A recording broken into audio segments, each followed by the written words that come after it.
construction et ingénierie à votre disposition.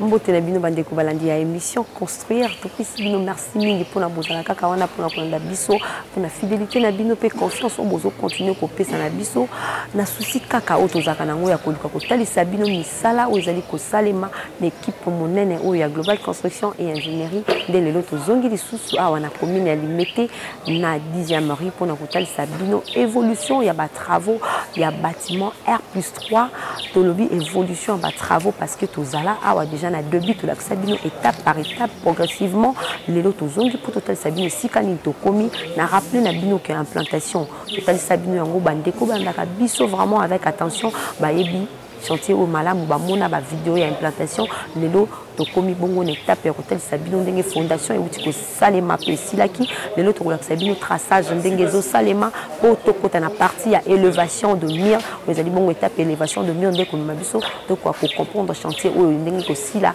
R+3.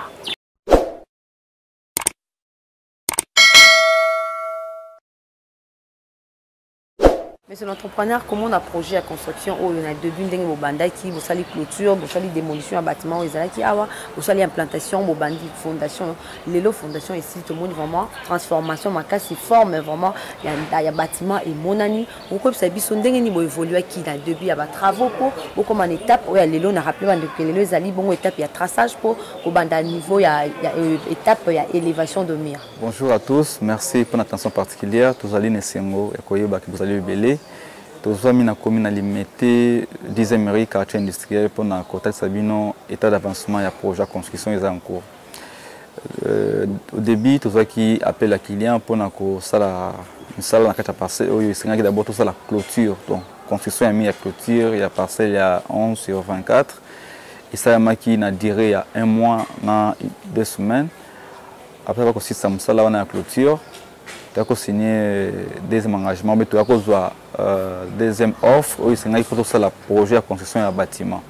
mais avant tout ça la conception d'abord tu as ça là qui étudie la faisabilité pour te détails ou réalité il y a terrain où ils ont en face na biso pour ça musala étude ça qui non seulement par biso et puis étude monsieur ça qui na bandeko ya laboratoire ya office de route pour na koyeba nature ou bien nature à sol ou ma belle tout ça musala et ça nous a permis aussi à koyeba comment dimensionner ouvrage na biso et à partir ya éléments ils avaient déjà réunis to procéder qui na conception il y a pour avant projet ou ça qui na architecte et to présenter un client et une fois atala qui en moment qui ils qui vraiment répondre à besoin na bien qu'il y a quelques échanges na tout ça qui tant qu'on modifier ou bien quoi porter un plus par rapport à tout ça là. Mais tu as cause de compromis pour que tu maintenir le plan qui prévu pour un projet. Et une fois le plan qui est disponible, tout ça les devis ou tout ça l'évaluation, il y a coût, il y a travaux pour la misala au Italie, l'étape qui a gros œuvre, c'est-à-dire de la fondation jusqu'à la toiture. Et c'est là qui et puis tu signes contrat pour la kobanda les travaux. Première étape, c'est là qui est implantation. Au Isama qui na équipe na biso. Si je ne me trompe pas, il y a qui na date il y a le 12 avril. Au comment qui sur le terrain pour faire la implantation avec toute l'équipe. Et le même jour où ils ont fait le démarrage et les travaux pour la fondation. Pour ça, la fondation na biso na délai il y a 1 mois, 2 semaines. Donc, il est 12 avril. C'est le 28 mai. Et puis, nous sommes sur ça qui est la fondation Bandana étape à fouille. Si on niveau de pavement, total ça qui va nous qui toujours branché na statut, parce que mon année tout évolué. Mais moi je pense que à travers émission on va découvrir une tout ça qui nous sera na quatre parcelles oyo qui tout côté na ba difficulté ni et puis comment tout contourner qui va difficulté wana parce que je rappelle que nous sommes sur un terrain marécagé bayebi limité bayebi ke eza parmi ba commune oyo ezali ceux qui otimoli libulu na profondeur moko faible profondeur plutôt ndeko mona ke mai ezali présente donc to salaki vraiment musala oyo na présence ya mai oyo na ko bima tout moment mais nous avons fait un effort pour que tout comme on a résultat au lelo parcelle et commis la transformation oyo ndenge ocho bana début que transformation est côté parce que il y a une équipe motivée, une équipe déterminée où va travailler pour appeler ça résultat. Au fur et à mesure, toujours avancer dans le sala, on peut voilà, tu vas quelque part, tu vas avancer pour évoluer dans le sala et puis comment tu continuer pour nous comme ça. Mais les lois ils allaient pour nous ça traçage parce que traçage ils allaient étape où ils permettent à surtout dans la maçonnerie élévation des murs. Parce que fondation ici, tu coules béton sur pavement complètement, dans la place où il tu couler et puis maçonnerie fait ça malicolo, il y a béton sur pavement. Donc plateforme on et permet surtout ça traçage et tout marqué sur yango pour que tous en a mur même si ils vraiment aligné, ils ont droit pour que tout ton mur en haut ils vraiment na ba RRT et surtout utiliser ce appareil topographique oui c'est dit que et puis ça biso précision au millimètre près par rapport à l'angle autre pour na ba mur et puis alignement et surtout musala ikende na ndenge ya malamu voilà pour raison pour laquelle tous les locaux ont sabino bandeko obozali branché pour boyeba évolution musala. Merci Nandengo tu peux savoir détails par rapport il y a qui y a évolution il y a travaux à Osika tozali depuis nango pesibiso biso Osika to komi lelo ezali bon traçage maintenant qui au lobby que laboratoire il y a office de route ça qui étude géotechnique ko kango et comme singa parce que bâtiment ezali qui déjà ah oh démolition na ngesa maki mais étude wana ezongi lisusu est-ce que ezaki ka nécessaire étude salema avant banda musala apporter le binoni étude wana. Oui, je remercie pour la question Tuni parce que déjà et permettre de nous la précision pour nous. En début, avant tout ça, la musala, il y a un bâtiment déjà, il y a un bâtiment existant et il y a une démolition et surtout il y a une implantation après démolition. Mais cela ne veut pas dire que le bâtiment est un qui en début, il fait que tous les musala sont passés à l'étude. Parce que le bâtiment, il y a un bâtiment qui a besoin qu'il y ait un parcelle. Mais lorsque le projet est bandit, c'est tout ça par rapport à la réalité du projet. Tout se réfère à un bâtiment existant. Donc, le bâtiment ou le projet, dans le bâtiment existant, ils ont démoli au début, n'a rien à voir avec un rapport entre les balais. C'est la raison pour laquelle, avant tout ça, musala tout ça qui recours ou bien le client a fait recours dans laboratoire géotechnique pour passer la étude wana to yeba capacité portante ya sol oyo et ko supporter charge ya ouvrage ils a construit sur ce terrain donc yango permettre biso to yeba profondeur ni to kita pour na ko yeba ko zo niveau ya bon sol et aussi ko yeba ko dimensionner structure ya ouvrage autre que ça donc fondation de Salami tout en respectant les recommandations, il y a des sondages, des échantillons dans le laboratoire et puis si bango résultat wana. Mais sur base de standards de travail. Donc les bâtiments mon côté ça on est pas bâtiment sous terre 2 chambres ou 3 chambres même bâtiment R+1 ou ni to se fia kaming na renseignement ou il y a terrain wana ou bien na état visuel il y a terrain mais oyo ils ont dit projet mon coup à grande envergure projet à R+3 déjà en termes il y a étage ils ont dit R+3 donc rez-de-chaussée plus étage mis ça tout en termes il y a niveau ils ont dit 4 niveaux et c'est ngeli et tu vois que ça là en haut tu es ko je en compte certaines recommandations ils ont dit nécessaires pour un projet oyo ils ont mandenge longo bani raison pour laquelle c'est ça qui recours wana donc tu es en considération pour que vos résultats oyo et ça qui est nécessaire et ça les parce que si ça les en tu négliger aspect mon kobo quand on a que chaque fois non construit dans les normes construire bâtiment avec professionnalisme c'est mieux pour respecter la recommandation parce que non normes il y a construction ils allaient internationaux ils allaient partout dans le monde que lorsqu'il faut construire un bâtiment et bien un ouvrage tel que pont, routes autres et c'est mieux que yeba na nature à sol wana vous ça musala est-ce que et que supporter ouvrage pour ça là ce qui supporter mais c'est mieux pour ça là amélioration pour que vous comme en étape c'est vous contourner obstacle parce que déjà ici quand vous allez tu dis que nappe phréatique est allée à faible profondeur pour tout ça la musala c'est là qui tout ça vraiment na élément nécessaire pour que tout respecter recommandation pour que les résultats soient malades. Voilà en quelque sorte. Merci pour nos détails dans les études géotechniques et salima qui n'existent oyo. Na que le bi nappe phréatique awa ezali na faible profondeur. Bo réussir ndenge ni ko la fondation ou peut aussi biso susu. Et bandaka ndenge nini ko la fondation étape nini bolekara bo évoluer ka ndenge nini pe étape nini ya suka oyo le bakena vraiment fondation ici li comme une étape susu. Merci. C'est sûr que tu as travaillé sur un terrain marécagé où tu as autrement que nos phréatiques ils allaient à faible profondeur, que ceux qui vont lit déjà à moins d'un mètre déjà maïs ils allaient derrière comme on a. Mais le temps que tu allais obligé à faire la moussala dans le terrain, quel que soit nature nango, parce que les allaient moussala technicien, il faut mener raisonnement plus loin et puis à contourner obstacle.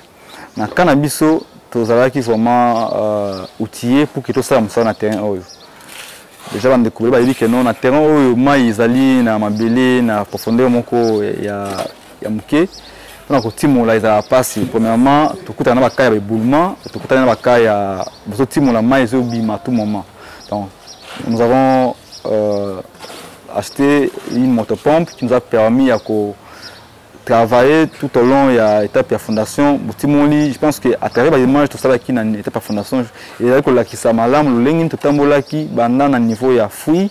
tout comme au niveau de la fondation. Donc tout ça, mais nous étions obligés à contourner en haut pour que tous les résultats qui y a aussi ici à la fondation. Maintenant, s'il faut répondre par rapport à quelles sont les étapes pour installer la fondation dans le niveau ni dans niveau ni. Une fois que ça l'implantation, première étape est d'aller à fouiller. Donc au timola à une profondeur bien déterminée par rapport à l'étude qui menée pour que banda la base il y a socle na biso et une fois ma base ma boulot na timami et to ko la nats ou etoko et ça ma bende ou barre de fer ba matière ça na diamètre nango bien recommandé par rapport à l'étude to ça qui et naturellement tu couler on a béton et c'est comme socle après tu couler ça il faut faire tu couler en haut tu continuer pendant que couler socle on a si dans le niveau où tu détermines qui y a souka avant de couler long grain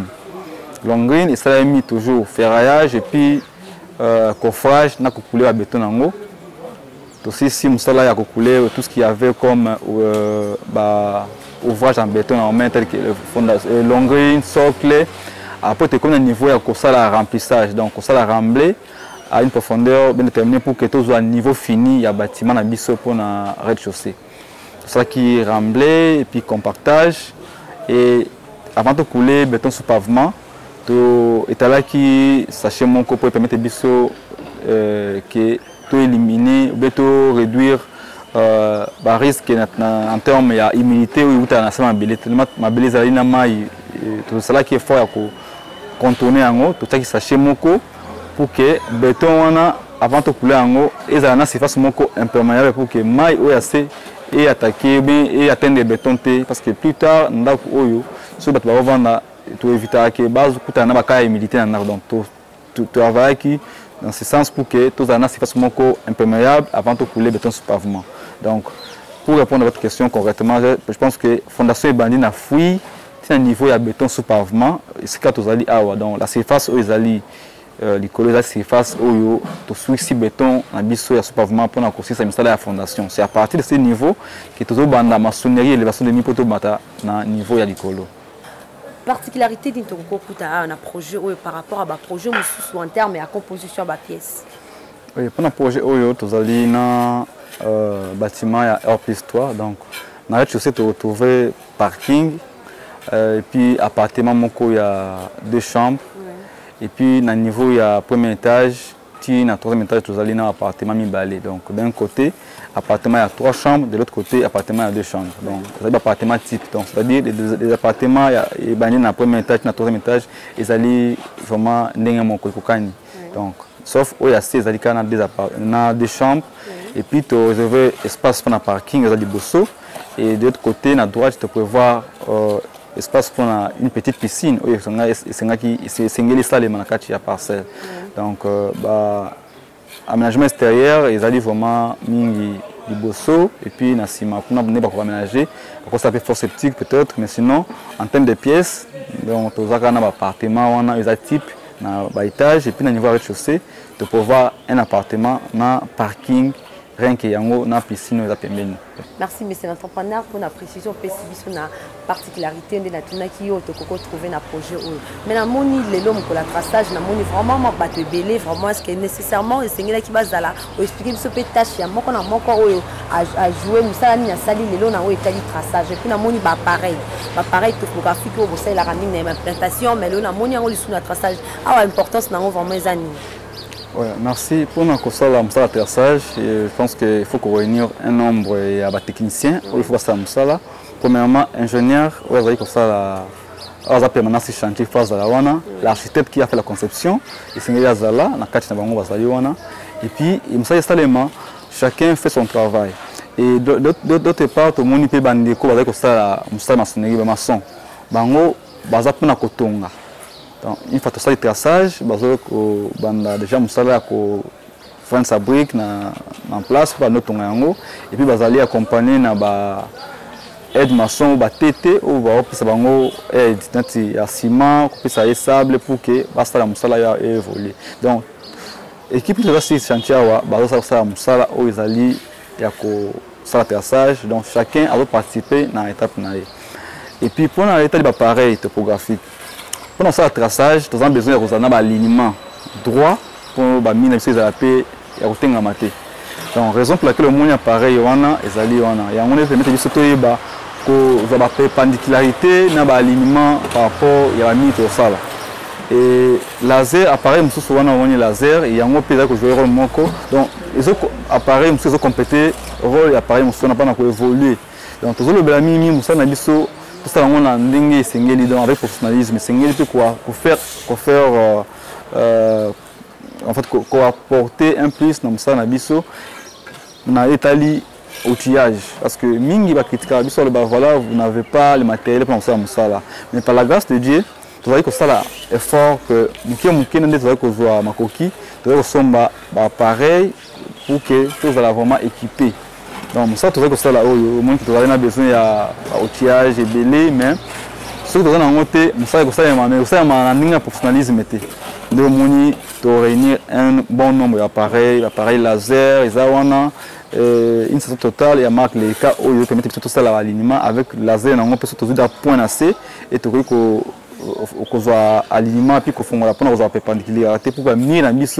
et ça n'a pas erreur surtout que tout la précision au millimètre près. Donc il y a toujours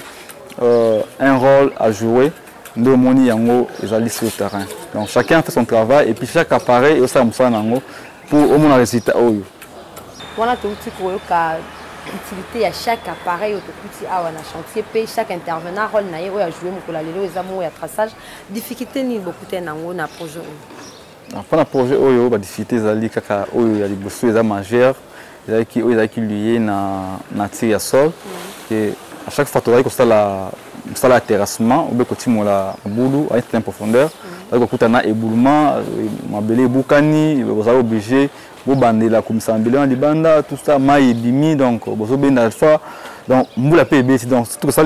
pendant la période de moula avant et langa et banda donc tu travailles toujours dans les conditions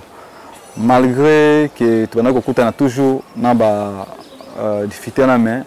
tu as toujours déterminé pour que musala oyo et ça les mapper ici là donc tu continuer en ce qui est important na musala tout ça là ba difficulté faut ça so exacté c'est qu'ils a sur musala ya technique ça technique c'est il faut rencontrer des difficultés et puis boy ba comment beaucoup contourner en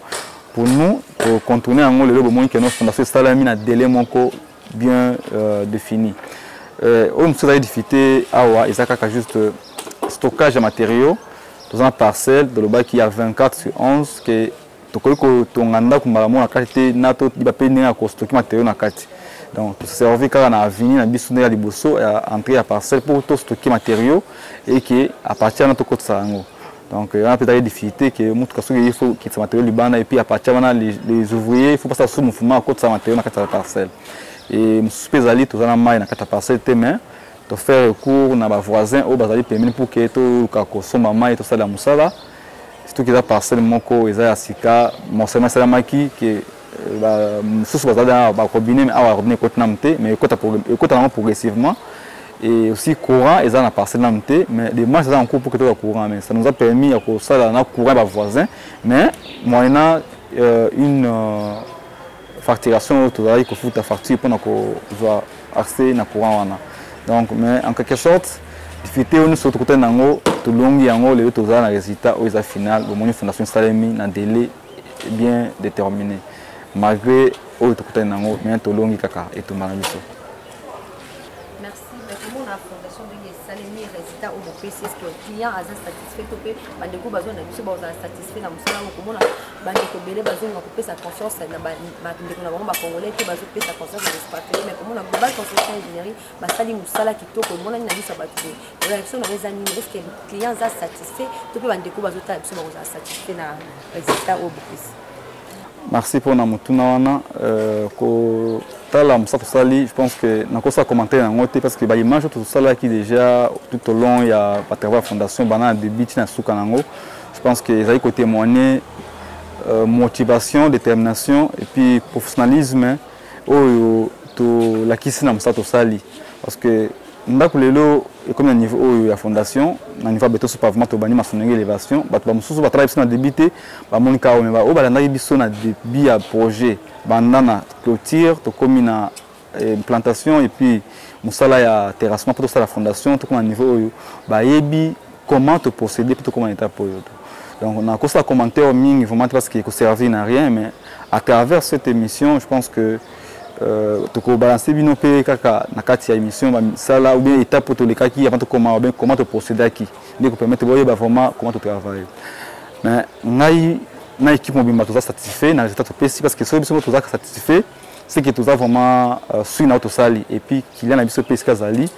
il est mon copé à satisfait parce que déjà surtout cas satisfait les autres ngато zonga te pour continuer étape pour élévation des murs ça montre que la confiance est toujours là. La communauté en par rapport à rendement ou à savoir-faire na biso. Un côté là on se pour que na doute pour les Congolais ou bazao ça musala na mboka na biso awa eza analyse na bango eza pe choix na bango mais o eza malamu eza que ceux qui ba confier marché na un chinois, libanais ou indien mbongo wana ceux qui a vu yango akena na mboka na bango mais pour nous les Congolais qui sont sur place tout ça musala tout autour de moi au monde qui non zanga mon côté c'est toute une équipe ya bandeko bazali ko ça musala les responsables de la famille bango que non après que ko ça musala oyo il se retrouve dans quelque chose pour que les bottes na pays survivre donc mon biso to rezoa tout ça musala oyo et permettre que non ndeko na bandeko na biso ba congolais bazali na biso awa bazala pe na quelque chose oyo ba ko laisser ma botte na bango donc ce qui est important est que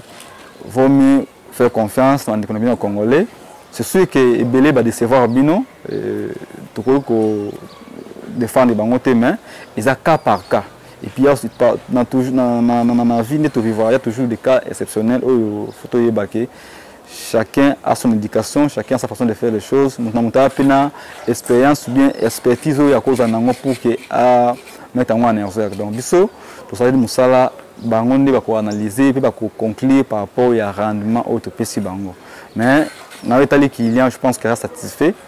pour nous ça il va continuer toujours dans la même logique et toujours dans boyokani ce qui fait que musala oyo toujours retardé clôture c'est là qui après quelques jours to bandi musala ya ndaku fondation et après aussi ça musala oyo tout ça comme le 28 c'est toujours le balai tout ça le 9 tout ça juste une pause il y a une semaine à 2 jours pour que tout zonga tout banda de continuer étape de maçonnerie élévation des murs. Donc on a parlé ces bino que auto sali et là quand des bino beaucoup analysé et puis beaucoup fait sa conclusion par rapport à rendement à musala et puis bino ne beaucoup juger biso surtout le bamingi parce que musala na biso ezali ko la sango na malobate mais na musala ne beaucoup comment sur le terrain. Mais c'est l'entrepreneuriat, les autres traçages, Salemi, beaucoup d'étapes, il y a élévation de mer, c'est trop, il y a élévation de mer et aussi la colonie, et ça, il y a combien de temps, bon, on avait tali misala élévation de mer, déjà avant tout ça, là, tout signé contrat avec client, tout ça, là, déjà planning. Na contact de définir non seulement modalité de paiement, non seulement pour Moussala, mais de définir le planning ya Moussala pour le délai ni tout ça pour Moussala Moussala programmé en cours. Donc pour le cas où les travaux à élévation de murs, ils allaient programmer pour un délai à 45 jours. Donc je rappelle que tout ça non seulement l'élévation de murs, l'élévation de murs, mais finalité na ngô tout signé contrat pour ça l'élévation de murs si na niveau à dalle. Donc tout ça là vraiment que le dalle à la fois. Donc, délai na biso, ya musala oyo, ils allaient estimer na 45 jours. Donc, un mois pour la maçonnerie, élévation. Donc, qui dit maçonnerie, tout ce qui est bami, totonga, colonne, tout ça là, tout niveau ya poutre et soudal. Et à partir il y a poutre et soudal là, tout ça sur coffrage pour couler plancher. Donc, tu planifier que musala oyo, la maçonnerie ça là pendant un mois, 4 semaines, tout au plus. Et puis 2 semaines, tu reçois on a la il y a plancher et puis tu couler en je pense que bande ko balanda biso sous micro dans un mois donc ça va que nous vraiment sonner comme la sous 4 comme on étape il y a plancher et puis une fois que tu couler plancher on fera une émission sur place ndenge za bon message OK tu couler toujours dans la biso bande ko on net tout ça là pour voir vraiment ambiance ndenge za la puis détermination et bande ko na motivation ndenge za pour que musala ça na kimia donc musala nous c'est vraiment bien déterminé na délai nango pour ça la 45 jours sauf un peu mais toi il a ngata na mbula te pour za na mtumsa mula so mais comme ils ont pendant la saison sèche, donc on travaille sans inquiétude, malgré que nous mais comme c'est un travail d'équipe, ceux qui sont malades, ceux qui sont travailler. Donc le monde qui ont chanté, ils ont vraiment complet, vraiment belé, ingénieur, architecte, tout ça, chacun fait sa part. Donc deux mondes évolution, ça là, aucune épée rapide. Merci, mais c'est l'entrepreneur de commune à Souka émission de l'eau, mais du coup, on a dit que va retenir nini na audience de lobby na début émission Tina Souka. Merci. Vraiment, dans un essengo, il y a koyeba qui va qui kolanda biso avec attention particulière et to commune à Souka il y a émission de l'eau, mais essengo na ezala okabala bango ke na sepeli ndenge minkati na bango ba zui quand même makanisi ya kotonga pe na mboka parce que dans le passé ils qui m'ont pas seulement des croisades libanais en boka quand ça coton ils peut juste pas distraction comme sous ils qui belé pour ça la main avec le temps surtout pendant Covid mais ko booster bango muke parce que vraiment quand même quand ça ko investir en boka parce que le monde sous zana ndaku na yo sika ya kokomela ils a sengo ko vendre la place oyo ko futa mbongo par jour donc ils a pour na biso déjà et le comment il y a encourager bango pour que va continuer comme ça sous et belé ko le kawana mais eux ils aillent ko tumisa bango peut être kaka et belé baza ko la choix il y a ba équipe où ils a peut être qualifié té ndi ba ko tana la déception de moni ba zolinga ba tabiso na même boîte sonyo so voilà ya on to singi bango ba peut ko la choix pour que ceux qui a bani projet moko X ou Y na telle ou autre équipe ba ki na bango na suka surtout que pour na maîtriser projet malam c'est ce qui projet moko mais c'est André Abandaki mais c'est Paul Aye mais c'est Jean-Marie aussi dit ça et ça là déjà moi bien pénétré yango no singi na ibandeli ba banda soit na équipe X ou Y pour que bazana ba inquiétude maintenant autre que ça là je pense que bazali bango moko ko mona et puis ba ko ça faire analyse puis ko conclure par rapport à autre sali na autre que ça là ko ya je pense que mingi bakoyo ko ballon voilà ba congolais ba sala comme ça là bien té ba congolais bazali moins sérieux mais parmi les moins sérieux aussi les sérieux parmi les mauvais aussi les bonnes personnes o ba sala pe musala o ba pe logique comme ça na bango yango na bango bazo temps ya ko découvrir moko na biso pour que ba avec qui collaborer et puis ba ça choix malam parce que dans ça la construction tout le monde peut construire, mais construire dans les normes et puis ça mène à mon tour sauter. Donc voilà. Donc ça fait le moment on a soukake et belé bazo côté la mingi mon salaire et ça par rapport à prix. Non on a un prix à moins cher mais on a un prix à moins cher alors il battait prix à moins cher pour avoir quel résultat. Il y a déjà le bac non qui coûte moins cher coûte cher. C'est-à-dire, au Canada, on a moins cher pour gagner peut-être en termes de finance, mais plus tard, écouter sous cher parce que et tout le monde qui n'a pas norme, mais c'est que essayer de dépenser sous pour réparer. Donc, quand on a un bébé, ça là qui nous sala na banda batu ya moins cher. Selon le bien batu ya moins cher na moins cher. Bon, selon bango il y a un tout détaillé en côté pourquoi, mais bango baebi selon bango moins cher na niveau baebi ndenge zalaka. Biso tu peux intervenir. Donc cher wana basala qui liboso, moins cher basala liboso tout est que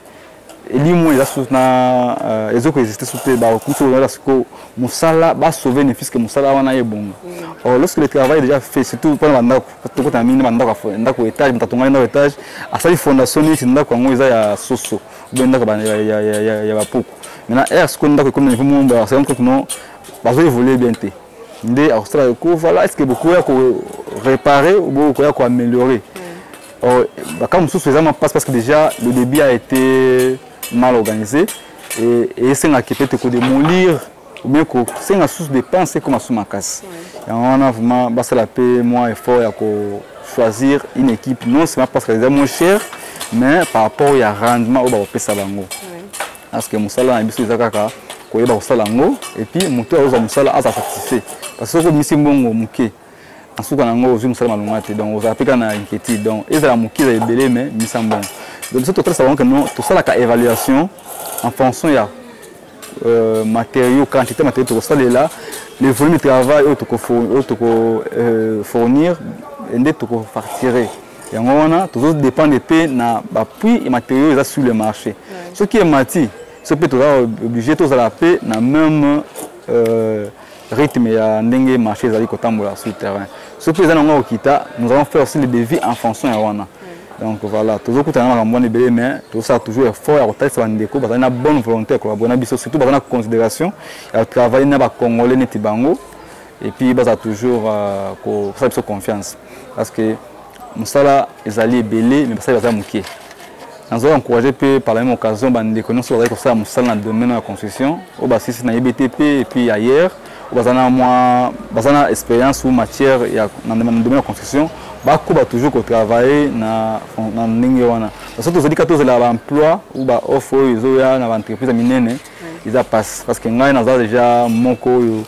na kopsa un témoignage que non na tenta plusieurs fois na ba grandes entreprises na sala mais na zala dessus à plusieurs reprises et puis na sala effort ya koza autonome na suna sima ya ba entreprise on a été à l'état ou ya ba particulier mususu wana donc nous encourager ba ndeko wana base de la autonome pour que